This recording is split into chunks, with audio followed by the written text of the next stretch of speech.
We are recording now, and I'm going to introduce our speaker today. Maddie Adams comes to us from the Office of Compliance Assistance and Pollution Prevention from EPA. We're happy to have her here. I had asked for questions ahead of time and I didn't get any, but I'm sure you'll have some today.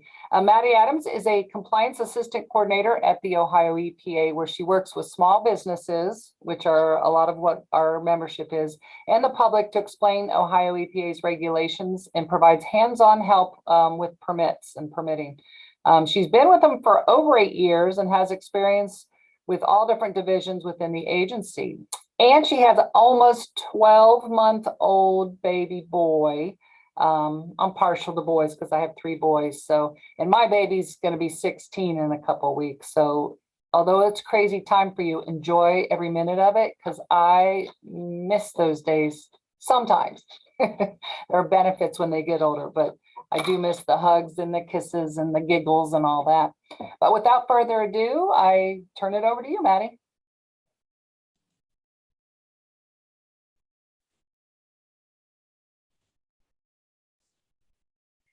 Hopefully everyone can see my screen there.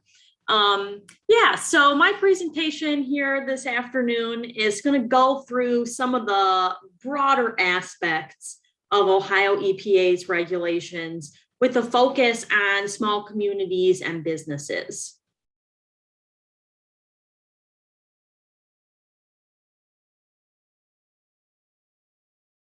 So I'll start by talking about how Ohio EPA is organized, and then I'll give you a broad overview of the different regulatory programs that we have and how they enforce their specific environmental laws.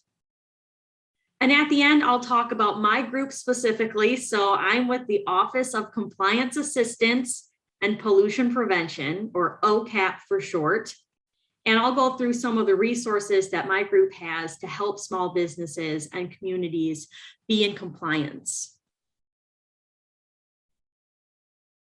So Ohio EPA is broken out into 5 district offices that manage at a local level. And you can see from the picture there, we have an office in Bowling Green, in Twinsburg, just outside of Cleveland. There's the Dayton office, which is where I work. We have a district office in Columbus and then one in Logan for the southeastern counties of Ohio. We also have a central office that's located in Columbus, and they make sure that the regulations are applied evenly across the state. And they also house the non-regulatory programs, which I'll hit some of the high points here in a couple slides. So our mission is to protect the environment and public health. And a lot of times you'll find that it's the public health aspect that really drives the environmental regulations. We also have a mission to demonstrate leadership in environmental stewardship. And I'll talk a little bit at the end about some of our programs that help to do just that. So Ohio EPA has several regulatory divisions that set and enforce standards for environmental media. And this includes air, there's surface water and drinking water, and then waste management. So solid and hazardous wastes are regulated. And we also have a division that works specifically for site cleanup. So this is going to be like your legacy contamination. So they all have their own environmental laws that are written into the Ohio Revised Code, and they will issue permits to make sure that those are being followed. They'll also investigate complaints. They can provide their own technical assistance, and when necessary, they can take enforcement action. So we do have a group of lawyers out of the Columbus office, and they stay pretty busy. Our non-regulatory divisions then, so we have a group that specifically works on education, and they'll work with the regulatory groups to put together webinars. They'll do in-person presentations. They put together guidance documents that help the regulated community. So they'll help to put together things on how to apply for the permits, or they just give general overviews of the different regulations and how to follow them. but there's a big education component to what we do. We also have a division of financial assistance. So my office is housed under this division, but we have a number of grants and loan programs for drinking water and wastewater infrastructure. We have environmental education mini grants for people that are wanting to do like summer programs or in-school programs or education for the community at large. There's mini grants that you can apply for. And then we also have litter and recycling grants, which I'll talk about a little bit at the end. We have a group that provides technical assistance. That's my group, so the Office of Compliance Assistance. And we help small businesses and just the regulated community in general. I also help a lot of residents just in understanding what Ohio EPA is and what we do and how that applies to businesses. We do have some capacity to conduct our own lab analysis. There's the surface water and drinking water programs that will take their own lab samples. Our site investigation unit also can take some environmental samples. And then we do have a criminal investigation unit. So these guys are housed out of Columbus. So most of the time, our environmental laws are going to carry civil penalties, meaning you can't be personally sued if you break an environmental law. Now we will take enforcement when necessary, but that's going to be against businesses most likely. So those are civil penalties. However, there are some laws that will also carry criminal charges. So that's something you want to watch out for because these things can carry actually felony level charges. So we do have a group, the Criminal Investigation Unit, and they also stay pretty busy. Now let's go into the regulatory programs themselves, and I'll hit some of the high notes or the more common things that you'd run into with each of them. We'll start with the air program. So the Division of Air Pollution Control, or DAPC, because we love our acronyms here, DAPC is responsible for regulating air quality throughout the state. And they do this through the Federal Clean Air Act and the Federal Community Right to Know Act. So Ohio has its own environmental program. We have the Ohio EPA. I'm a state employee. So that means that the state of Ohio has adopted the federal regulations, and the rule is that you can run your own program if your rules and laws are as stringent or more so than the federal rules. So our rules are under the Ohio Revised Code and the Ohio Administrative Code, but we're following the Clean Air Act and the Community Right to Know Act. The Division of Air Pollution Control is broken down even further from those 5 districts that I talked about under Ohio EPA. They're broken down into satellite offices, and this is going to depend on what county you're in as to who you're reporting to. So for the air program, you might not necessarily be talking to Ohio EPA. It just depends on what county you're in. So I have a link there for the satellite offices, and there's a nice color-coded map that'll show you, based on what county you're in, who you need to report to. So this group has its own permitting program. It's called a Permit to Install and Operate, and they will review and issue those. They also can investigate complaints. They regulate open burning and asbestos. And we also have a pretty extensive outdoor air monitoring network. So we have people from this group that actually go out and read smokestacks, and they have ambient air monitors all throughout the state that they'll collect the information and then submit reports for the public. Let's talk a little bit about the permitting program for air units. So a business needs to evaluate their units and determine whether or not they need a permit. So you can't say, oh, well, no one ever told me that I needed a permit, because the onus is on the business to to check out the rule and to see if any of it applies to you. So it can be a little overwhelming, but you have help. So there's 4 rules of thumb that you want to start with in your evaluation. Does your emission unit have a stack, any sort of a vent or a dust collector? Are you using solvents or paints, inks or adhesives, any sorts of chemicals? And are you burning a fuel? So a lot of times that's wood or diesel fuel. Or is your operation in some way causing smoke, dust, or odor in general? So if you're doing any of those things, then you probably want to check the rule and evaluate whether or not you need a permit. When starting your evaluation process, you want to go and see if there's a permanent exemption. So I have a link at the bottom. Air permit exemptions do exist. And your unit might just be listed right there in the rule and say, hey, you don't need an air permit. We already know you're going to be giving off low enough levels of emissions that we're not concerned about it. So some examples of exempt units would be small horsepower engines. So if you have a backup generator or a mobile generator, those are usually exempt. Above ground storage tanks of specific sizes, those are exempt. And then an interesting one that I often run into is farmer-owned grain silos. So when you think about the big commercial grain elevators, those guys need air permits. But for a farmer that has their own, small grain elevator, if it's just farmer-owned, they're written into the rule that they're exempt. So these things do exist, and you always want to start there. Make it easy on yourself.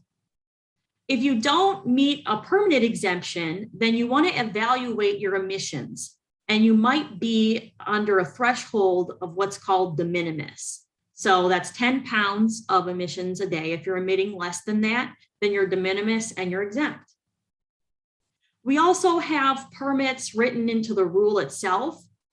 We have general permits, and the whole idea of those is to just streamline the paper process. But otherwise, if you're a small business and you don't meet any of those workarounds, then you have to apply and get the full permit to install and operate. So there's no definitive list of operations that need an air permit, but there are some common ones that when we encounter them, we know you're going to need one. So the first example there in the top right is painting operations. So if you're painting cars, or if you have a paint booth where you're painting metal parts or wooden parts, you're going to need an air permit. A lot of printing operations will need air permits. And then on the bottom right there, if you're a dry cleaner and you're still using PCE, you definitely need an air permit. And you also are going to have to work with the hazardous waste group pretty closely. Some other examples would be large equipment activities. So if you have like a sand and gravel processing, coal piles, those sorts of things are going to need an air permit. Unpaved roadways often will need a permit. Large boilers. So if you're burning a lot of diesel fuel. Now there is an exemption in the rule for boilers, but you got to be below a certain size. So again, you always want to check those exemptions. And then grinding and crushing operations. So mulching, or if you're doing any sort of recycling of materials, you're probably going to need a permit for that.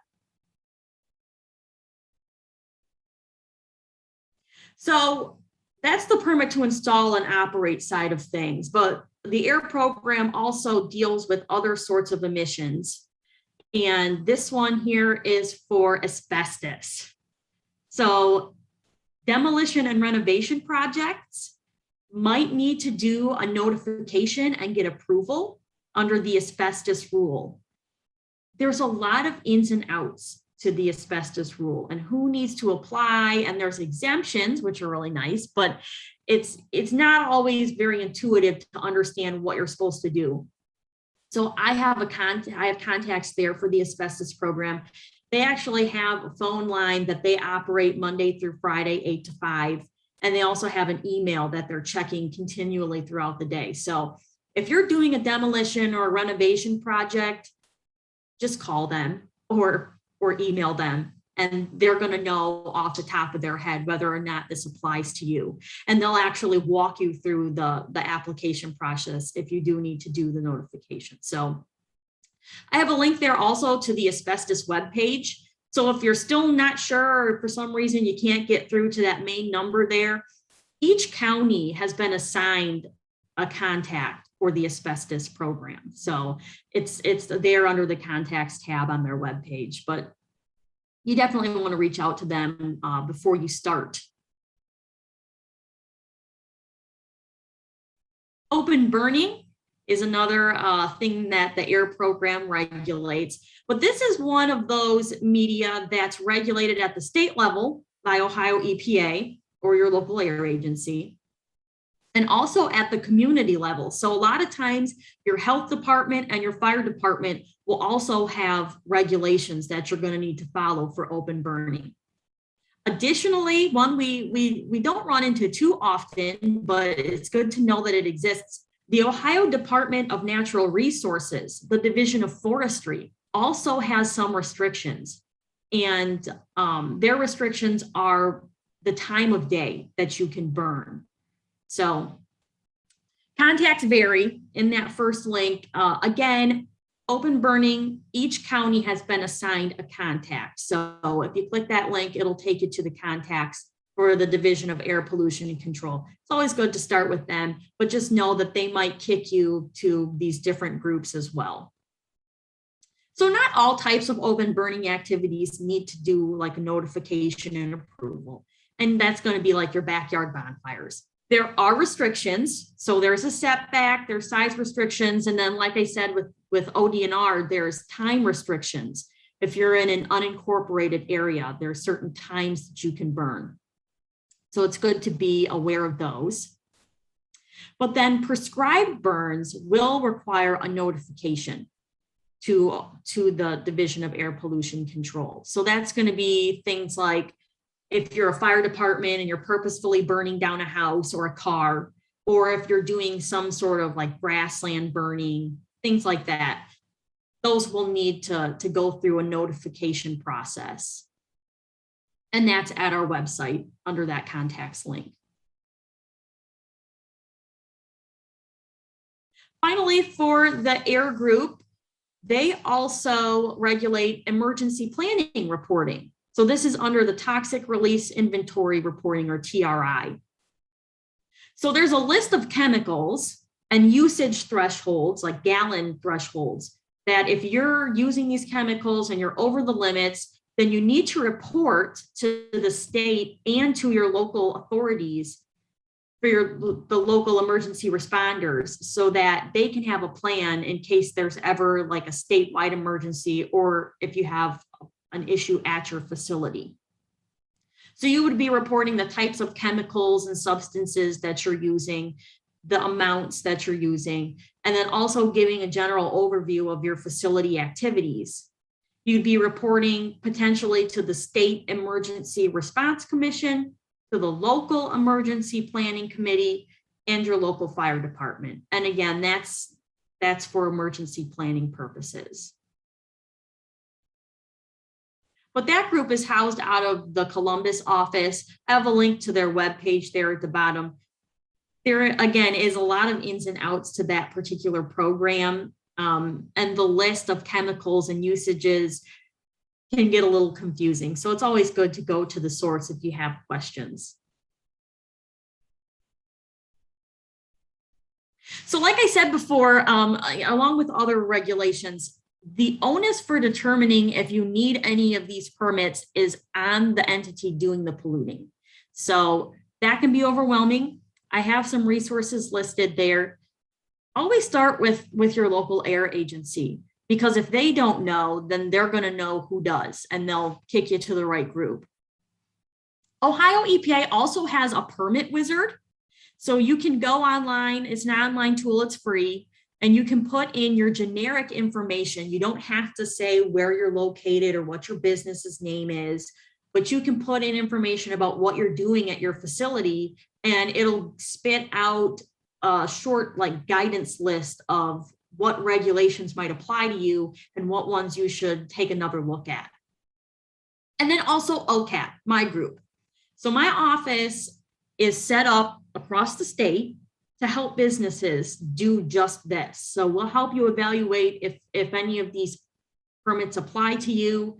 We can help you fill out your permit application and understand if you do have a permit, what am I really supposed to be doing here with this? Like, what is it telling me that I have to do? Our help is free and confidential. All right, so that's the air program in a nutshell. Let's move on to water regulations. So we'll talk about surface water and drinking water. But the first one here that we'll cover is water discharge regulations. So the Division of Surface Water is responsible for ensuring compliance with the Federal Clean Water Act, again, as it's been adopted by the state. And they work to protect and enhance surface water quality. So they have their own permit programs for discharging, and they'll also go out and investigate complaints. So if somebody sees bubbles in the creek or there's a fish kill, or a lot of times, you know, we'll get calls and say, hey, there's a pipe, something's coming out of it, I don't know. So we're the boots on the ground. That's your Division of Surface Water. They'll go out and they'll take a look. They also will conduct water quality sampling for different surface water bodies throughout the state. So it's its whole own program. They put together a monitoring plan and they work to target different surface water bodies. They try to get to all of them, I think, within a certain number of years. But then they will actually publish a report on their findings. So the permitting program for the surface water group is called a National Pollutant Discharge Elimination System permit, or NPDES for short, NPDES.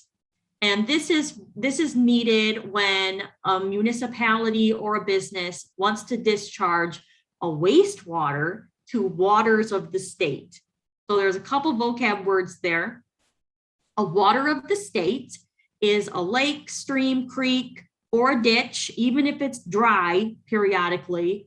If it's leading to a surface water body, it's a water of the state, and you can't just dump whatever you want into it without a permit. Wastewater then, this is something like a treated sanitary water.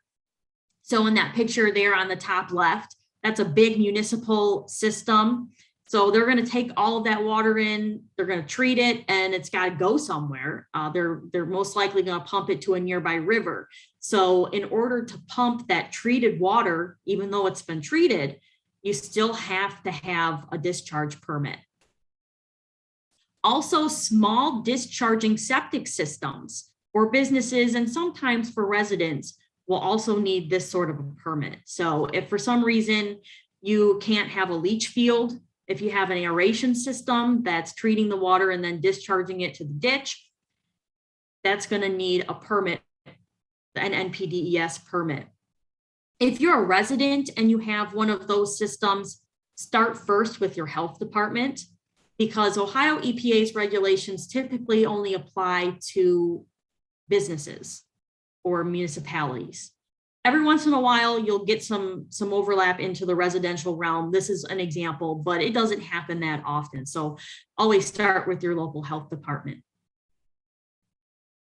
Water from industrial processes is also considered a wastewater. So examples of that would be plating solutions, contact cooling water, and an interesting one that we get quite often on the bottom right there is power wash water. So if you're a commercial business and you're power washing, you can't just let that water go to the storm sewer or go to the grass. It's considered a wastewater, and you're supposed to collect it and have it treated before it's discharged.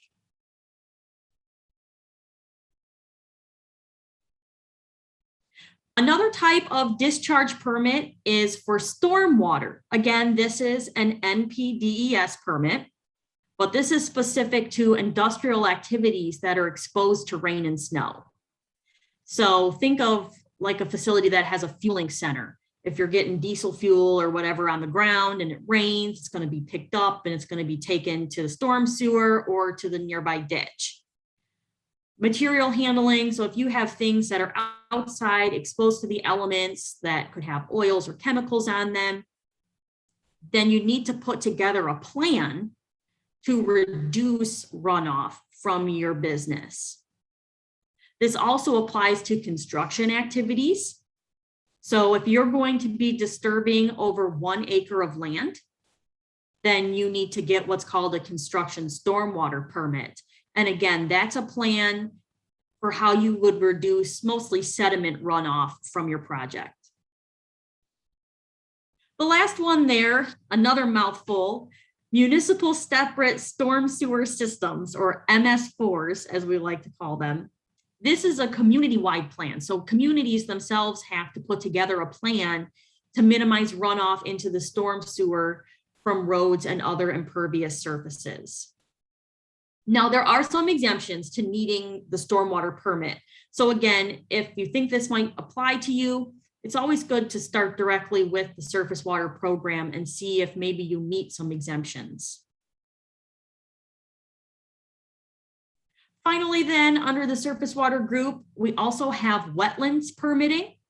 So if you're doing work along a stream or a shoreline, or you're doing work in a creek bed or something like that, you want to check with this group because you might need what's called a 401 permit or a water quality certification permit from the Division of Surface Water.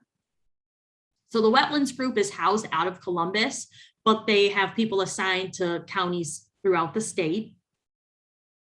So if you're doing any sort of work in or near a water body, or you're filling low-lying areas, then you want to check with them first. Also, maybe you don't need a permit from Ohio EPA, but some of these sorts of projects would also need to work with the U.S. Army Corps of Engineers. So if you're dealing with a navigable water, that's the feds. That's going to be the U.S. Army Corps of Engineers that would issue permits for that sort of work. So it's just good to know that these sorts of permits do exist, and you always want to check before you start filling. So this page gives you some different links to all that I just talked about. We actually have a compliance assistance unit. So that third bullet down, there is a group of people that will help you directly with the NPDES program and figuring out what you're supposed to be doing there. And then, of course, you can always contact OCAP. And if we don't know, then we'll get you to the person that does.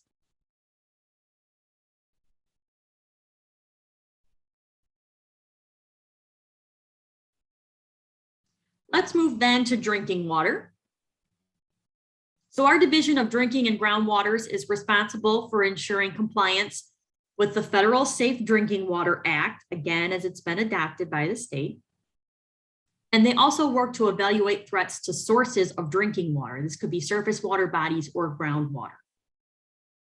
So there are more than 5,000 public drinking water systems that this group regulates.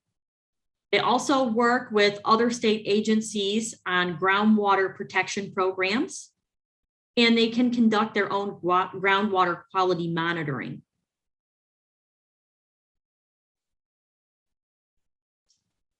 Here are some specifics on the public water system regulations, because these are the more common ones that you'll run into with this group. So Ohio EPA, we regulate public water systems. So we don't regulate residential wells. That's going to be your health department. But we enforce requirements for public water systems. And these are things like large municipal water systems or small systems. So if you have a school that's on a well or a mobile home park, that's a big one that we run into, or just your business in general. So if your office is located in a rural area or an area where you're on a well, you're considered a public water system, and you have to follow these guidelines and rules to make sure that you're offering safe water. They have a certification and training program and reporting requirements for drinking water system operators. So the idea here is that not just anyone can run these systems. This helps to ensure that water is safe and that the system gets support if there are issues. This group also works to ensure that public water systems have the technical and financial assistance for long-term compliance with the regulations. They will review engineering plans for updates to existing systems or for building of new systems. And then they also have their own financial assistance programs. So they have money to purchase backup generators, as well as the Drinking Water Assistance Fund, and that provides money for infrastructure upkeep for large and small systems. All right, so we've covered air, we've covered water. Let's move on to the different types of wastes. And the first one we'll talk about is solid waste. So solid waste is regulated under the Division of Materials and Waste Management, and they cover solid waste, infectious waste, construction demolition debris, and composting facilities. This is another one where it depends on what county you're in as to who you're reporting to. So some of this work has been parceled out to local health districts. We have 66 local health districts in Ohio that have been approved to run their own solid waste programs. So it depends on where you live as to who you're reporting to or who the boots on the ground are. The most common type of solid waste facility you'll run into is a transfer station. And this is usually where you have like a tipping floor where you consolidate waste before it's taken to the landfill. So these types of facilities need a permit to install for the initial setup, and then they also have to have an annual license.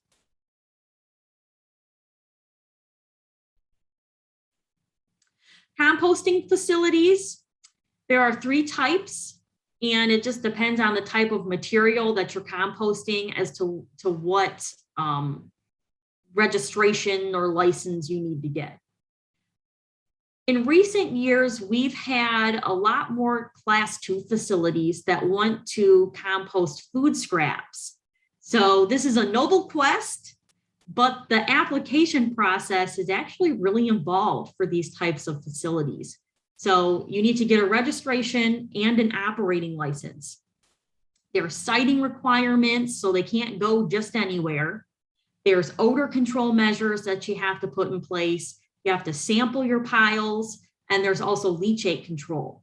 So if you're thinking of doing something like this, certainly try it, but start by talking to the solid waste group and seeing if maybe you meet an exemption or if there's a way that you can build your facility so that you meet more exemptions. Residents, again, if you're just, a resident and you're wanting to compost your food scraps, you're exempt. You don't need to worry about this sort of thing. There's a size limitation on as to if you're below a certain square footage, you don't have to get the permit. All right, and then finally for the solid waste group, scrap tires. So this is an example where Ohio EPA regulates both residents and businesses. And these regulations can carry that criminal offense. So you want to pay attention to them if you're dealing with scrap tires. So we regulate scrap tires by the amount that you can store. So anybody, business or resident, can store up to 100 scrap tires without being considered a facility. So if you hit that 101 mark, then you need to get an actual permit. You're considered a scrap tire facility and you have to be permitted. But even if you're storing less than 100 tires, there's still some regulations that you have to follow for like mosquito and nuisance control. We also regulate scrap tires by the amount of scrap tires that you can transport without a license. So again, this is anybody can transport only 10 tires at a time without a license. So, and if they really want to be jerks, if you're caught transporting over 10 tires, that can carry the felony charge. So it just depends on the level of infraction and how they're feeling that day, I guess. We also regulate how tires are disposed of or recycled. So scrap tires cannot be burned ever. And open dumping of scrap tires, again, carries that criminal penalty, a felony charge.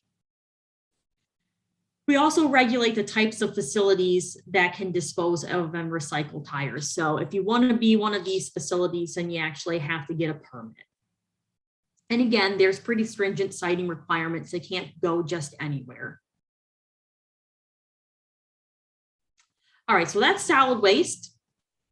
Let's move on to hazardous waste. So hazardous waste is through the Division of Environmental Response and Revitalization. We call that DER for short. So they used to be under the Materials and Waste Management Group, but a couple years ago, they got moved over to DER. So Ohio EPA regulates hazardous wastes by requiring proper storage, transportation, and disposal. Our rules, again, there's RCRA is the federal rule, but the state has adopted it. So it's under the Ohio Administrative Code. And if you're a business, again, it's your business to identify your hazardous waste. You have to know whether or not what you're producing can be sent to a regular landfill, or if it's a hazardous waste and it has to go to a permitted facility. So I have a link there to a quick guide on hazardous waste. And it talks about there's 4 different types of hazardous waste, or 4 different ways that a waste can be hazardous. And it talks about just the storage, transportation, and disposal regulations that you run into if you are producing a hazardous waste. It's important to know, though, that there are some exemptions for this. We have what's called universal wastes. So universal wastes are hazardous wastes. So you still can't just send them to a landfill, but they're common enough that we've been able to streamline the regulations for how they're handled and disposed of. So nationwide, they include fluorescent bulbs, certain types of pesticides, batteries, and mercury-containing material. And then Ohio has also made a couple specific universal wastes in addition to that. So we also have paint and paint-related material, antifreeze, and unpunctured aerosol containers. So those types of wastes can also be handled as universal wastes. And the whole idea of the universal waste program is that a generator is encouraged to recycle them rather than dispose of them. I have a link there to our recycling directory. So this is kind of nice. You can type in what material you're trying to get rid of, and it'll pull up an interactive map that shows where different recyclers are located. And then I also have a link to our recycling webpage. So a lot of resources have gone into this webpage to try to get you good links to network and find different recyclers in your area. Generators of hazardous waste usually are going to need to get what's called a generator ID. They're issued by US EPA, but in Ohio, you can apply for them through the Ohio EPA. So we have a paper form that you can fill out, or you could do it online, but they're free to get. They run with the address of your business. So if you move, then you got to get a new ID. You can't take your ID with you. It's for the address, which is a little different. And then finally, something you're probably not really going to run into quite often is if you want to treat, store, or dispose of hazardous waste, then you certainly need a permit for that. And we call those TSD facilities.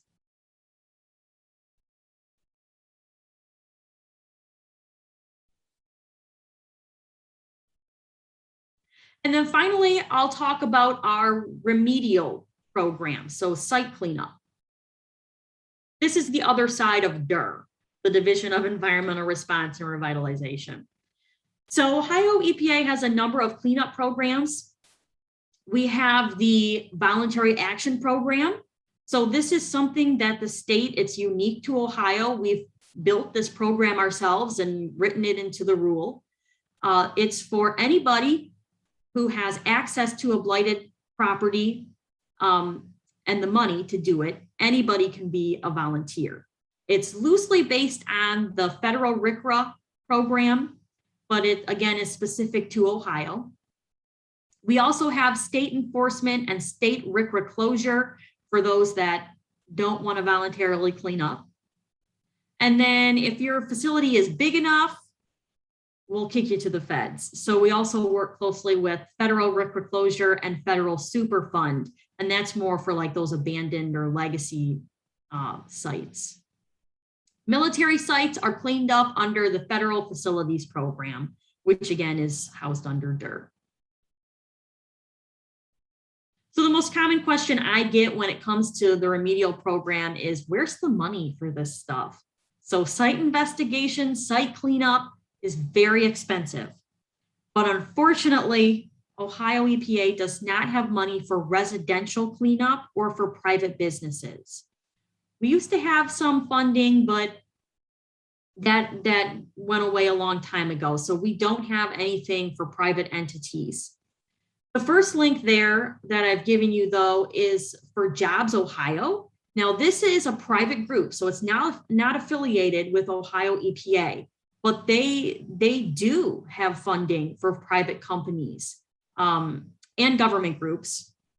But awards for this money is based on job creation. So I've given you a link there that'll take you to their contacts page.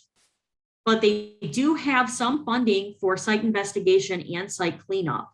But again, it's not affiliated with Ohio EPA. We do have two programs though. There's the Targeted Brownfield Assistance Program and the Technical Assistance Grants. So this is for local government groups. For Targeted Brownfield Assistance, a local government group that's not liable for the contamination, you could potentially get some money to do a site investigation or a cleanup. And then technical assistance grants are for the voluntary action program.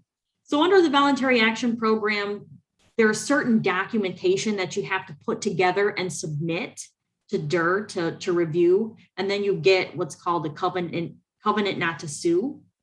So you can get a grant and DIR can look at your proposal or your document before you submit it. It's kind of nice, but if you don't get the grant, you can still get assistance, but you have to pay for whoever's doing that review. And then lastly there, abandoned gas stations. Now this is another one that's not, the funding is not affiliated with Ohio EPA, but it's something that we commonly get. There's a little bit of crossover there. You would be following Ohio EPA and Buster guidance on how clean is clean, but the money is not coming from Ohio EPA. It's distributed through the Ohio Development Services. Again, this is for government groups. A private landowner could not apply and get that money, but the government group could work with the private landowner and distribute the funds. All right, so that wraps up the regulatory divisions. I hope you learned a little bit, maybe some things that you didn't know, or you got some ideas of permits that you might want to evaluate for. But I'll take a couple minutes now to talk specifically about my group, OCAP. All right, so what is OCAP? We're the Office of Compliance Assistance and Pollution Prevention. We're non-regulatory, and we offer free and confidential assistance to businesses and just the regulated community in general, but it's usually businesses that we're working with.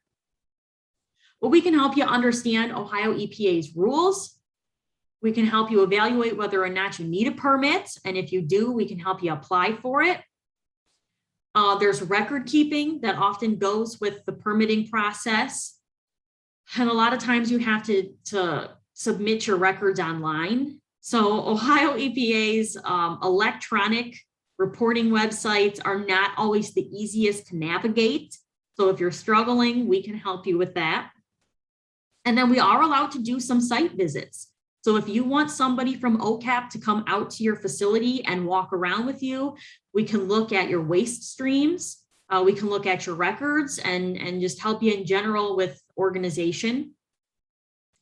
On the pollution prevention side of things, we also can help you evaluate your waste streams to see if there's a way that you could recycle it or if there's a different sort of chemical you could use to cut down on the amount of waste that you're producing.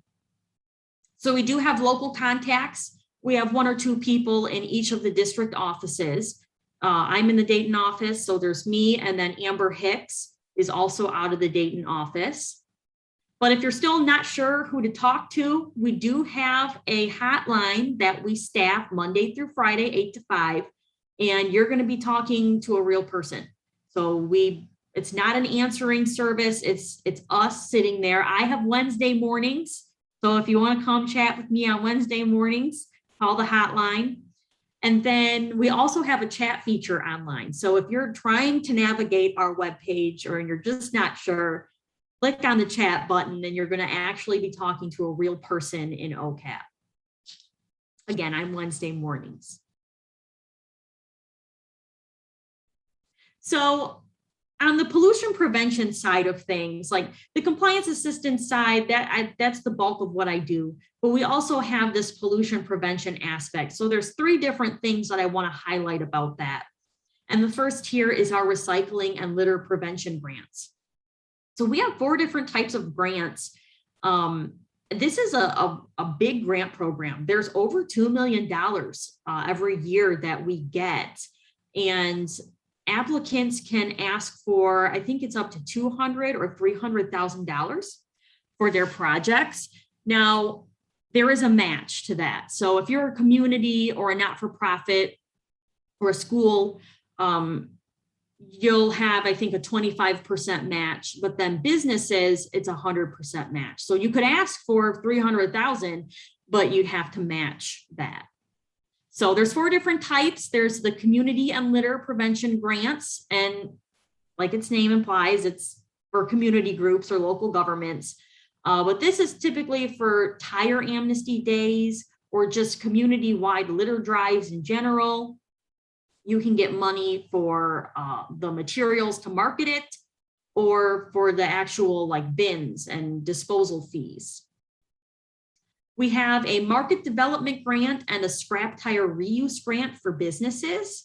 So if you're a business and you could recycle one of your waste streams, if you had the infrastructure, you could get a grant here to buy that infrastructure and then cut down significantly on your waste disposal costs. Academic institutions, then this is a newer one that we created. So it's specific for schools and colleges. If you want to do a litter drive or recycling program on your campus, you can get funding to set that program up. The application period runs October to February, so it's coming up. The grants webpage, I think they do a webinar. They do 2 webinars during the year that goes over the application process, and it goes into a lot more detail on the grants themselves. But you can also get that on their webpage there. This is it's really competitive to get these grants. There's a lot of money, but it's a lot of people want to do this. So Marie Barnett, Dave Folks, those are the 2 people that run this program. If you want to do this, contact them because they'll sit down and actually look through your application with you and they can make suggestions on how to make it better.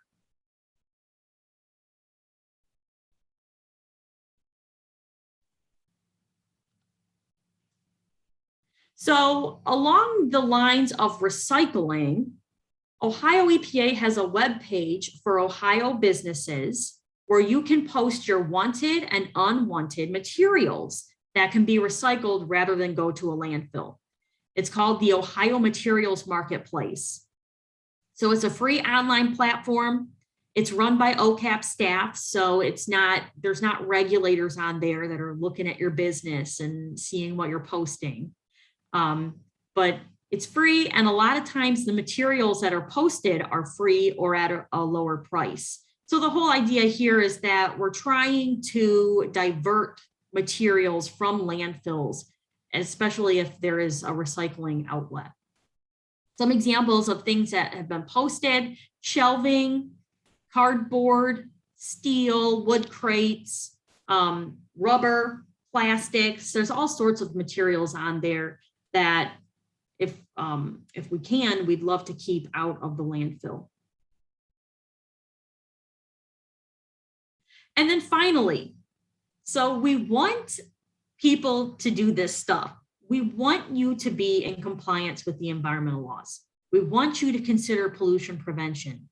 We want you to recycle with the understanding that, you know, businesses are in business, and it's not always easy to understand the ins and outs of these regulations. And especially on the recycling and pollution prevention side of things, it's difficult to figure out, and you know, you don't always have the resources for that. So we have an awards program for communities, businesses, schools that are going beyond just following the rules. It's called the Encouraging Environmental Excellence Program, or E3. It's E4 for schools. But you nominate yourself. So you fill out your own application package, and there's 4 different levels of recognition. The platinum level, the highest level, if you were awarded that, you would get a visit from the director of Ohio EPA, and you get a flag that you can fly at your establishment.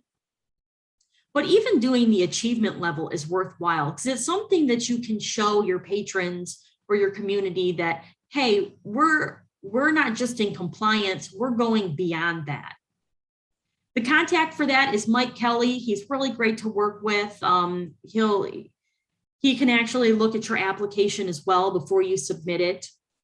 But the application process is on a rolling basis. So there's no cutoff date for when you have to submit. It's just whenever you're ready, you have your package together, go ahead and submit it, and you'll be considered. So it's a fun program, and the OCAP staff gets to help review the applications every year. It's definitely something that's worth considering if you've got a project that you've been working on, and it's a nice way to highlight what you've been doing. So that wraps it up for my presentation. Thanks to this group. That it's always nice to talk to people, especially in the quarantine that we've been living with. Again, my name is Maddie Adams. I'm located out of the Dayton office. I have my email there. You could call either of those phone numbers. They're both going to ring to my cell phone.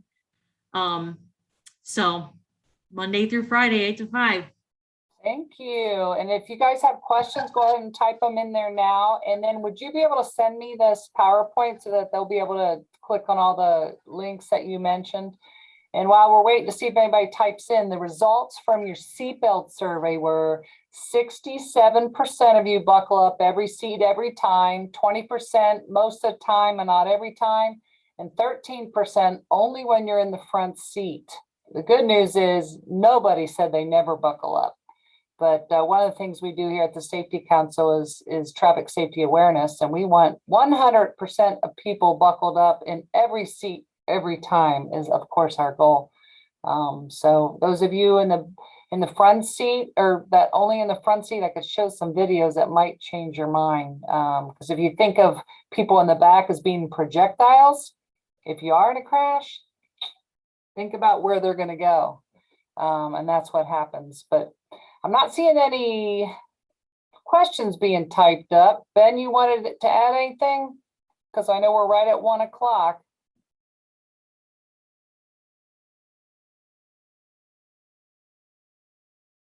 He's not unmuting himself. You're muted, Ben, so we can't hear you. Can you hear me now? Yes. Okay. Just was going to ask if you could speak on special waste streams real quickly. I don't know. I'm not sure that that's one that I've really ran into. What, can you give me an example of some of them? Yeah, non-recre waste that would be special waste, off-spec pharmaceuticals, things like that.